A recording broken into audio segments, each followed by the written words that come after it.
रूस यूक्रेन की जंग भीषण मोड़ पर पहुंच गई है और इस बीच एक बड़ी खबर आ रही है कि पुतिन के करीबी ने पश्चिमी देशों को खुली चेतावनी दी है। रूसी राष्ट्रपति व्लादिमीर पुतिन के खास सलाहकार निकोलाई पाशचेव ने पश्चिमी देशों को और नाटो को कहा है कि नाटो ने अगर हमारी ताकत को परखा तो तबाही तय है। रूस का जवाब तुरंत और विनाशकारी होगा। यह बयान ऐसे समय पर आया जब रूस 3 अलग अलग मोर्चों पर विशाल सैन्य अभ्यास कर रहा है और पश्चिमी देशों पर इस पर पैनी नजर बनाए हुए हैं।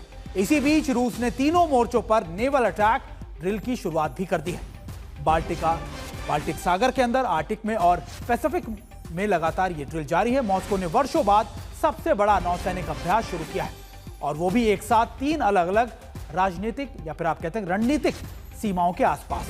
पोलैंड की सीमा से सटे बाल्टिक सागर में, जापान के पास पैसिफिक क्षेत्र में और जमती बर्फों के बीच आर्टिक सागर में 30 से ज्यादा नौसैनिक पोत, जिसमें पनडुब्बियां, मिसाइल सिस्टम, लड़ाकू विमान शामिल किए गए अभ्यास में जुटे हैं।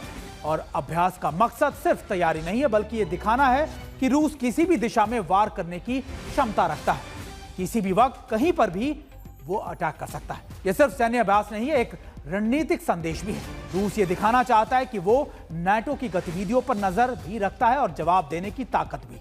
विशेषकर बाल्टिक में नाटो की बढ़ती उपस्थिति और जापान के साथ बढ़ते तनाव के बीच यह अभ्यास और महत्वपूर्ण हो जाता है। रूस का आर्टिक मोर्चे पर पश्चिम के लिए एक नए खतरे की घंटी भी बजी हुई है, जहां संसाधनों और सैन्य रणनीति की जंग भविष्य की टक्कर बन सकती है।